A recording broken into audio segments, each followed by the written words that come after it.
எவ்வாறு கனடிய வாகனங்கள் உதிரி பாகங்களுக்கு வரி விதிக்கப்பட்டதோ அது அமெரிக்காவில் கூட வேலை இழப்புகளை உடனே ஏற்படுத்திவிட்டது. ஏனென்றால் அவர்களுக்குரிய பொருட்கள் என்பது இங்கே இருந்து செல்லாது என்கின்ற நிலை ஏற்பட்ட தற்காலிக அந்த 2 வார வேலை தவிர்ப்பு அல்லது நிலைமைகளை சீராக்குவதற்கான நிலையில் கனடிய பக்கத்தால் செய்யப்பட்ட ஒரு கம்பெனியின் நிலைமை, அந்த கம்பெனியின் அமெரிக்க பக்கத்தில் அவர்களுக்கு தொழில் செய்வதற்குரிய மூலப்பொருட்கள் இல்லாத காரணத்தால் அவர்களை வேலையில் இருந்து நிறுத்தி வைத்திருக்கின்றது. எனவே இது ஒரு தொடர் சங்கிலி.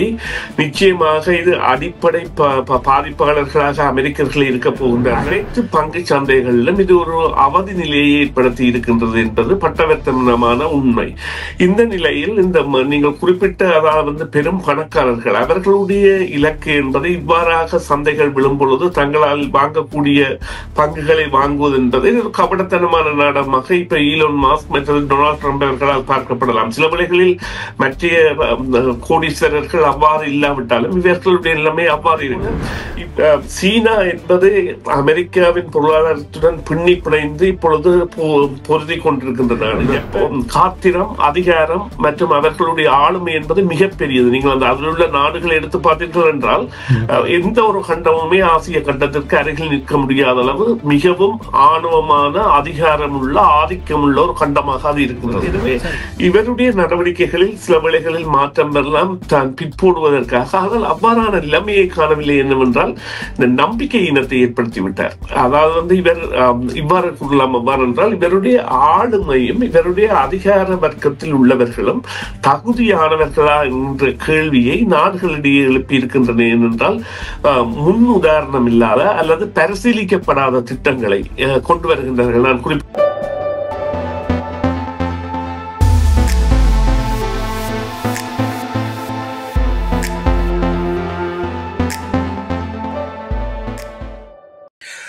FM 100.3 CMR தமிழ் FM அலைகளில் உங்கள் அனைவரையும் செய்தியின் பின்னணி நிகழ்ச்சியில் சந்திப்பதில் மிக்க மகிழ்ச்சி அடைகின்றோம். சமகால முக்கிய நிலவரம் தொடர்பாக பேசுகின்ற நிகழ்ச்சியில் இன்று மிக முக்கியமான விடயமாக அமெரிக்காவில் தொடர்ந்து இடம்பெறுகின்ற போராட்டங்கள் தொடர்பாக பேச இருக்கின்றோம். இது பல்வேறு விளைவுகளை ஏற்படுத்தி இருப்பதையும் பார்க்கக்கூடியதாக இருக்கின்றது. இந்த போராட்டம் தனியே அமெரிக்க ஜனாதிபதி டொனால்ட் ட்ரம்ப் சார்ந்தவர்கள் அல்லது அவருடைய நிர்வாகத்துக்கு எதிரானவர்களால் மேற்கொள்ளப்படுகின்ற ஒன்றாக ஊடகங்கள் வாயிலாக சித்தரிக்கப்பட்டாலும் இதில் பல பொதுமக்களும் கலந்து கொண்டிருப்பதையும் அவதானிக்கக்கூடியதாக இருக்கின்றது. இந்த போராட்டம் எழுச்சி பெறுவதற்கான காரணங்கள் என்ன என்பது தொடர்பாகவும் பேச வேண்டும். தனியே அமெரிக்காவில் இல்லாமல் இந்த போராட்டம் என்பது பல்வேறு நாடுகளுக்கும் பரவுகின்ற ஒரு நிலையும் காணப்படுகின்றது. குறிப்பாக கனடாவில் கூட நேற்று தினம் பல இடங்களில் இந்த போராட்டம் முன்னெடுக்கப்பட்டிருக்கின்றது. இந்த நிலையில் காலை வேளையில் நாங்கள் சுரேஷ் தர்மா அவர்களை சந்திக்க போகின்றோம். இனிய காலை வணக்கம் சுரேஷ். இனிய காலை வணக்கம் ராம். இனிய காலை வணக்கம் நேயர்களே. ஆமாம், அமெரிக்காவை பொறுத்தவரையில் வரலாறு காணாத அளவுக்கு மீண்டும் பங்குச்சந்தை கோவிட் காலத்துக்கு பின்னர் சரிவு நிலையை நோக்கி சென்று கொண்டிருப்பதை பார்க்கின்றோம். 3வது நாளாக பங்குச்சந்தைகள் சரிந்திருக்கின்றன. ஐரோப்பிய பங்குச்சந்தையின் தாக்கமும் இதன் காரணமாக ஏற்பட்ட விளைவாகவே பார்க்கப்படுகிறது. அங்கேயும் பங்குச்சந்தைகள் வீழ்ச்சி பாதை நோக்கி சென்று கொண்டிருக்கின்றன. உலக மட்டத்தில் பல நாடுகளிலும் இந்த பிரச்சனை என்பது பேசப்படுகின்ற ஒரு விடயமாக இருக்கின்ற பொழுது அமெரிக்காவில் சனி ஞாயிறு தினங்களில் 1200க்கும் மேற்பட்ட இடங்களில் இடம்பெற்ற போராட்டம் என்பது எல்லோரையும் மீண்டும் ட்ரம்பினுடைய நிர்வாகம் தொடர்பான கேள்விகளை அழுத்தி கூறக்கூடிய ஒன்றாக மாற்றி இருக்கின்றது. குறிப்பாக ட்ரம்புக்கு ஆதரவு அளித்தவர்களும் சற்று சிந்திக்கக்கூடிய ஒரு வகையில் இந்த போராட்டம் முன்னெடுக்கப்பட்டிருப்பதை பார்க்கலாம். இந்த போராட்டத்தினுடைய எழுச்சி என்பது எதன் அடிப்படையில் உருவானது என்று நீங்கள் நினைக்கின்றீர்கள்? நிச்சயமா ராம். இப்போ இவ்வாறு இடம்பெற்ற போராட்டம் என்பது நாட்குறிக்கப்பட்டு 1000 நகரங்களை குறியீடு வைக்கப்பட்டு செய்யப்பட்டிருந்தாலும் அது எழுச்சி பெற்று 1400க்கும் மேற்பட்ட நகரங்களில் பலத்த பொதுமக்களின் ஆதரவுடன் இடம்பெற்றிருக்கின்றது.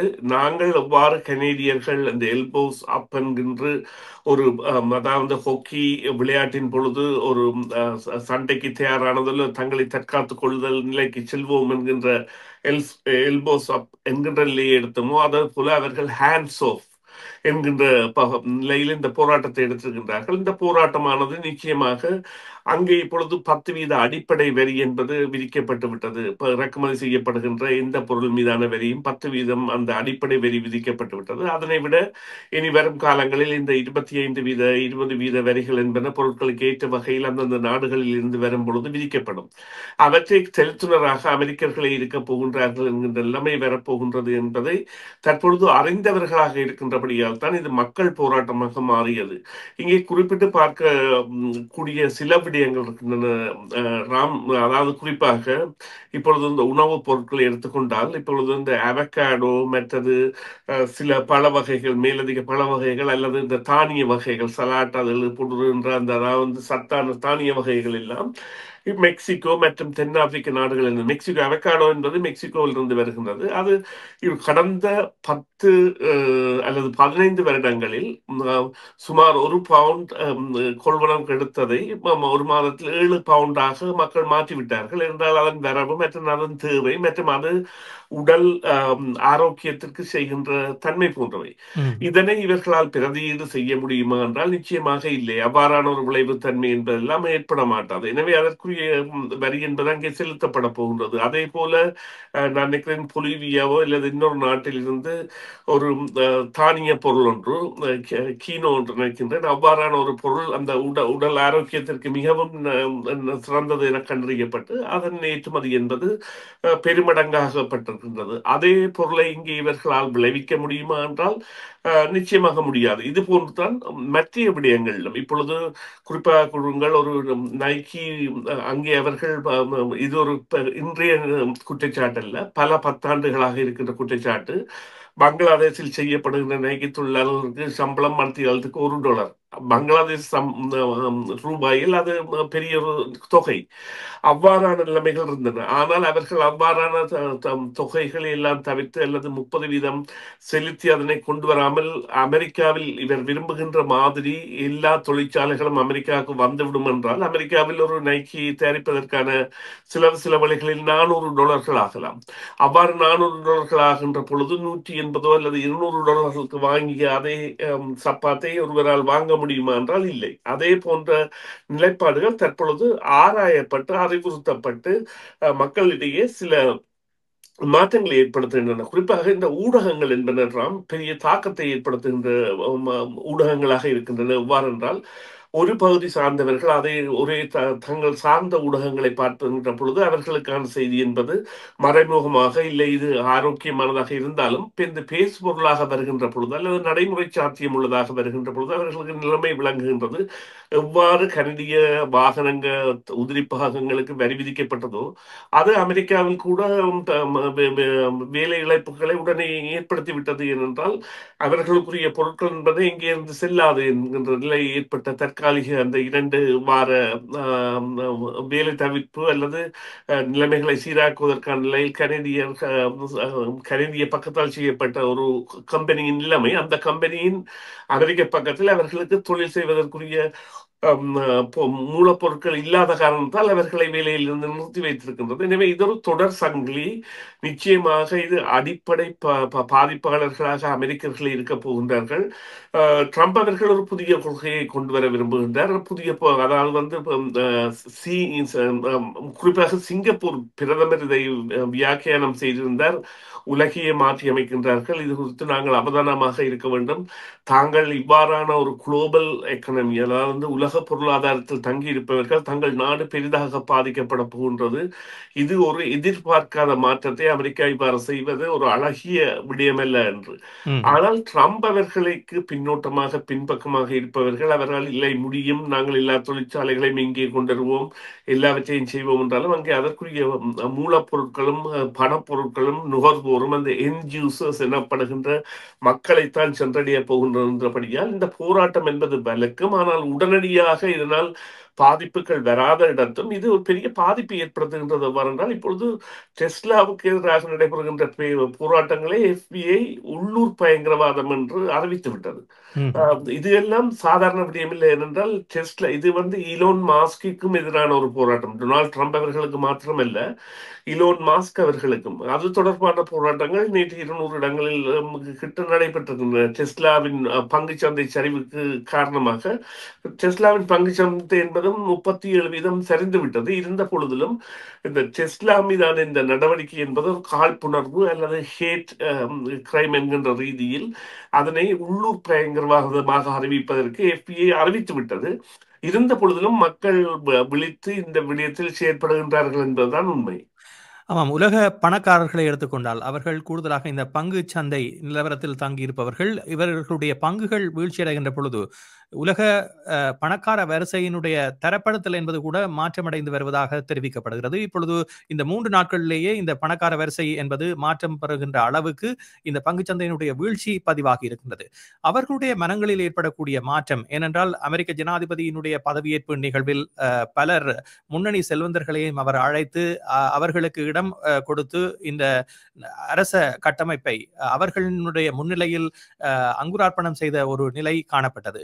அவர்களுடைய ஆதரவு என்பது முன்னர் போன்று தொடரக்கூடிய நிலை இருக்கிறதா, அல்லது அவர்கள் ஒரு வற்புறுத்தலின் பேரில் இந்த நிகழ்வுகளில் கலந்து கொண்டார்கள், இப்பொழுது சற்று ஒதுங்கி இருப்பதாக பார்க்கலாமா? இல்லை, நீங்கள் இதனை முன்னரே உங்களுடைய ஆரம்ப விளக்க உரையில் குறிப்பிட்டிருந்தீர்கள். எவ்வாறு என்று சொன்னால், அதாவது 2008 மோட்கேஜ் அந்த கிராஷ் என்கின்ற பொழுது ஏற்பட்ட பங்கு சந்தை வீழ்ச்சி, இப்பொழுது இந்த கோவிட்டின் பொழுது ஏற்பட்டவை எல்லாம் காலத்தால் ஏற்படுத்தப்பட்டவை அல்லது இயற்கை சம்பந்தமாக அல்லது நிகழ்வுகள் சம்பந்தமாக ஏற்படுத்தப்பட்டவை. ஆனால் இப்பொழுது ஏற்படுத்தப்படுகின்றது என்பது வேண்டுமென்றே செயற்கையாக ஏற்படுத்தப்படுகின்ற ஒன்று. இந்த நிலையில் இந்த நேரத்தில் அதை காசாக்குவர்கள், தங்களுடைய பங்குகளை காசாக்குவர்கள் தான் நஷ்டவாளிகளாக ஒழிய மற்றவர்கள் இந்த பங்குச்சந்தை மீளலும் என்கின்ற நம்பிக்கையில் தங்கள் பங்குகள் தொடர்பான அந்த விட்ரோவல் அல்லது தங்கள் பங்குகளை மாற்றுவது போன்றவற்றை எல்லாம் செய்வதை தவிர்ப்பார்கள். இருந்த பொழுதிலும் இந்த அனைத்து பங்கு சந்தைகளிலும் இது ஒரு அவதி நிலையை ஏற்படுத்தி இருக்கின்றது என்பது பட்டவர்த்தனமான உண்மை. இந்த நிலையில் இந்த நீங்கள் குறிப்பிட்ட அதாவது பெரும் பணக்காரர்கள் அவர்களுடைய இலக்கு என்பது இவ்வாறாக சந்தைகள் விழும் பொழுது தங்களால் வாங்கக்கூடிய பங்குகளை வாங்குவது என்பது ஒரு கபடத்தனமான நாடகமாக இப்ப ஈலோன் மாஸ்க் மற்றும் டொனால்ட் ட்ரம்ப் அவர்களால் பார்க்கப்படலாம். சில வேளைகளில் மற்ற கோடீஸ்வரர்கள் அவ்வாறு இல்லாவிட்டாலும் இவர்களுடைய நிலைமை அவ்வாறு இருக்கும்.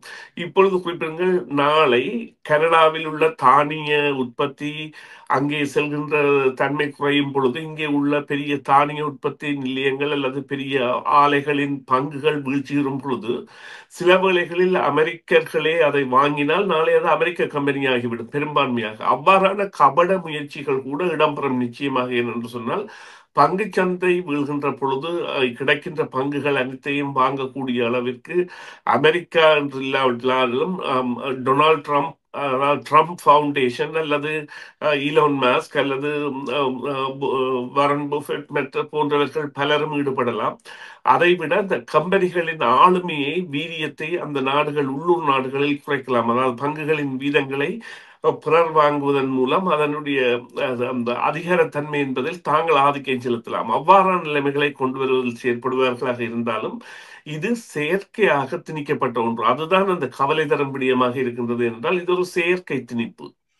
ஆனால் இப்பொழுது பார்க்கின்ற பொழுது ஆசியான் அங்கத்துவ நாடுகள் ஒரு அணியில் திரள்கின்றன. இந்த வரி விதிப்புக்கு தொடர்பாக அவர்கள் ஒற்றுமையாக இணைந்து செயற்பட இருக்கிறார்கள். ஒவ்வொரு நாடுகளும் குழுக்களாக பல நாடுகள் சேர்ந்த கூட்டமைப்பாக மாறுகின்ற நிலை என்பது எதிர்காலத்தில் அமெரிக்காவை பலமிழக்க செய்யும் என்று பலரும் ஏற்கனவே கூறியிருக்கிறார்கள். இதன் அடிப்படையில் அமெரிக்கா தொடர்ந்தும் தான் எடுத்த முடிவில் ட்ரம்ப் தலைமையிலான அரசு முன்னோக்கி செல்கின்றது என்று நீங்கள் நினைக்கின்றீர்கள்? அவர்களுக்கு பின்புலத்தில் இருக்கக்கூடிய சக்தி என்று இதனை நீங்கள் பார்க்கிறீர்கள்? இது ஒரு மிகவும் நல்ல கேள்வி ராம். காரணம் என்னவென்று சொன்னால், இந்த ஏசியா என்கின்ற நாங்கள் ஆசிய கண்டம் என்பது உலகத்திலேயே பெரிய கண்டம், 46 நாடுகளை கொண்ட ஒரு கண்டம். அதைவிட ரஷ்யா கூட அதில் பங்குதாரராக, ரஷ்யாவின் நிலப்பரப்பு கூட அங்கே இருக்கின்றது.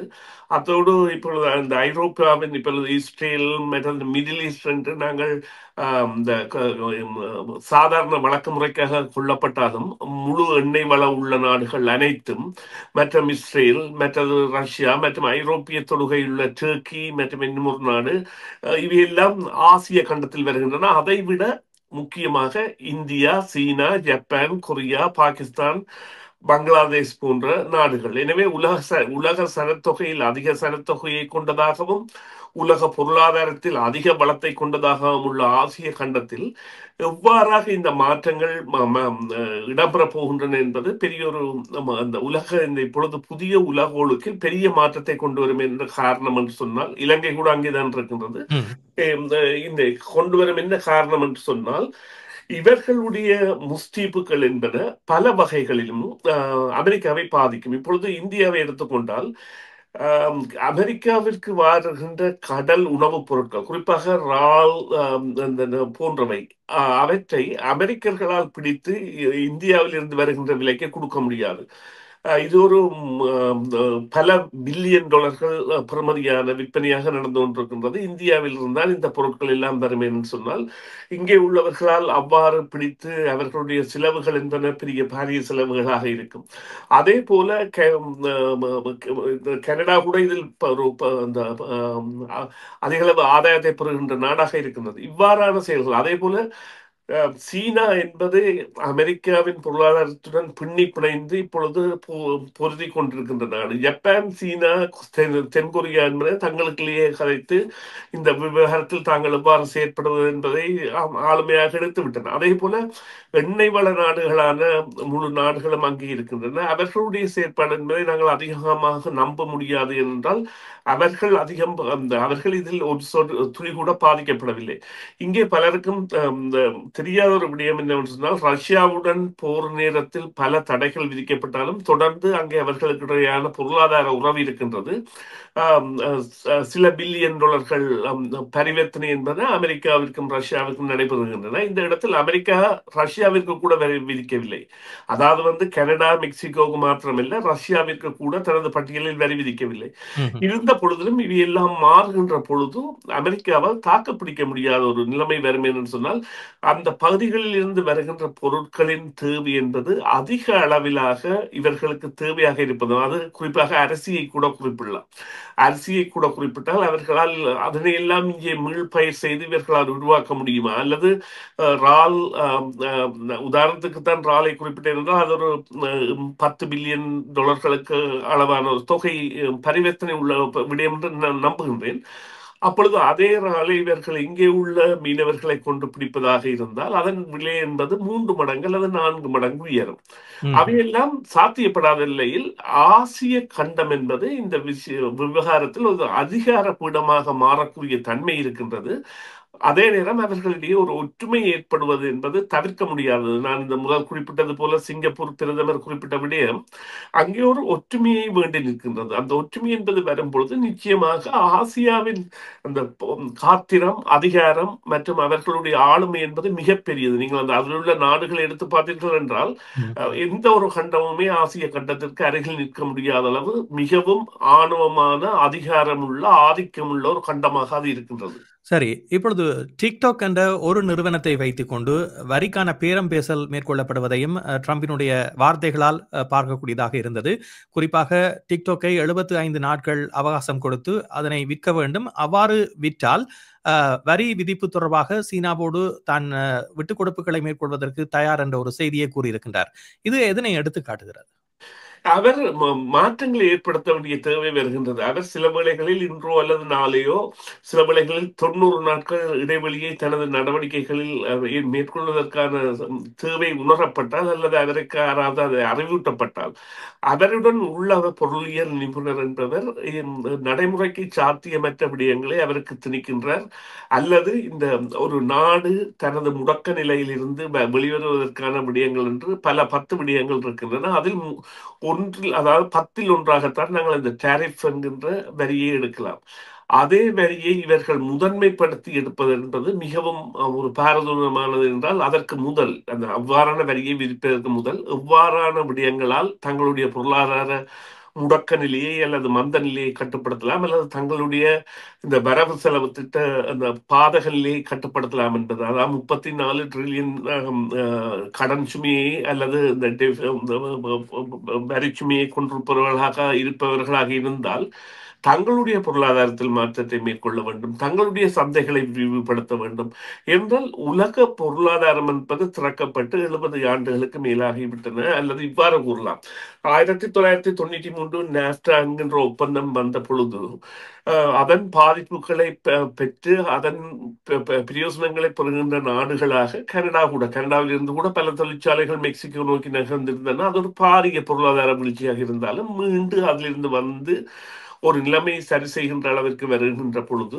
அதனை மாற்றி அமைக்க முயல்வது என்பது மிகவும் ஒரு ஆபத்தான விடயமாக மாறியிருக்கின்றது. எனவே இவருடைய நடவடிக்கைகளில் சில வேளைகளில் மாற்றம் பெறலாம், தான் பிற்போடுவதற்காக. ஆனால் அவ்வாறான நிலைமையை காணவில்லை. என்னவென்றால் இந்த நம்பிக்கை இனத்தை ஏற்படுத்திவிட்டார். அதாவது இவர் இவ்வாறு கூறலாம். அவ்வாறு என்றால் இவருடைய ஆளுமையும் இவருடைய அதிகார வர்க்கத்தில் உள்ளவர்களும் தகுதியானவர்களா என்ற கேள்வியை நாடுகளிடையே எழுப்பியிருக்கின்றன. ஏனென்றால் முன் உதாரணம் இல்லாத அல்லது பரிசீலிக்கப்படாத திட்டங்களை கொண்டு வருகின்றார்கள். நான் குறிப்பிட்டது போல ஒரு நாடு மீள்வதாக இருந்தால் அதற்குரிய முயற்சிகள் என்று பல விடயங்கள் கூறப்பட்டிருக்கின்றன. அவற்றில் ஒன்றை மட்டும் தூக்கி அதை மட்டும் முதன்மைப்படுத்தி மற்றவர்களை காயப்படுத்துகின்ற வேளையிலும், அதே நேரம் அவ்வாறான பொருட்களின் வரவு குறைந்தால் அதனை எவ்வாறு இங்கே உற்பத்தி செய்யலாம் என்பதற்கான திட்டங்கள் ஏதுமற்ற நிலையிலும் இருக்கின்ற ஒருவராகத்தான் ட்ரம்ப் இருக்கின்றார். அவருடைய அதிகார வர்க்கம் இருக்கின்றது. குறிப்பாக இப்பொழுது கூறுகின்றார்கள், அவரே கூறுகின்றார் இலோன் மாஸ்க் விரைவில் வெளியீடு வருவார் என்று.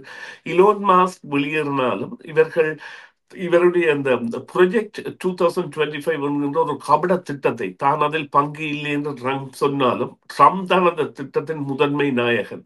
அந்த திட்டத்தை இவர்கள் கொண்டு வந்து நாடுகளை நசுக்குவதற்கான ஒரு வழியை பரீட்சிக்கின்றார்கள். ஆனால் அது தோல்வியில் தான் முடியும். நன்றி சுரேஷ். நிகழ்ச்சியில் கலந்து கொண்டமைக்கு மீண்டும் நாங்கள் மற்றொரு சந்தர்ப்பத்திலே பேசுவோம். இந்த நிகழ்ச்சியில் உங்களுடைய கருத்துக்களும் எதிர்பார்க்கப்படுகின்றன. நீங்கள் எமது காணொளி தொகுப்பு பதிவேற்றம் செய்யப்பட்டவுடன் எமது யூடியூப் தளத்துக்கு சென்று உங்களுடைய கருத்துக்களையும் பதிவிட தவறாதீர்கள். எமது யூடியூப் சேனலை சப்ஸ்கிரைப் பண்ணி வைத்துக் கொண்டால் நீங்கள் உடனுக்குடன் தகவல்கள், இது போன்ற காணொளி தொகுப்புகள் மற்றும் நேர்காணல்களை பார்வையிடக்கூடியதாக இருக்கும். நன்றி சுரேஷ், மீண்டும் சந்திப்போம். நன்றி ராம், நன்றி நேயர்களே, மீண்டும் சந்திப்போம். CMR யூடியூப் சேனலில் இணைந்திருக்கும் நேர்கள் அனைவருக்கும் எமது நன்றி. காமெண்ட்ஸ் பகுதியில் உங்கள் கருத்துக்களை தெரிவிக்க தவறாதீர்கள். முக்கிய செய்திகள், காணொளி தொகுப்புகள், நேர்காணல் என பலதரப்பட்ட அம்சங்களையும் உங்களுக்காக தருகின்றது CMR யூடியூப் சேனல். CMR என்று சர்ச் செய்து எமது யூடியூப் சேனலை சப்ஸ்கிரைப் பண்ணுங்கள். உங்கள் உற்றார் உறவினர் நண்பர்களோடும் இந்த காணொளி தொகுப்புகளை பகிர்ந்து கொள்ளுங்கள். அருகில் இருக்கின்ற முக்கிய காணொளி தொகுப்புகளையும் தவறவிடாமல் பாருங்கள்.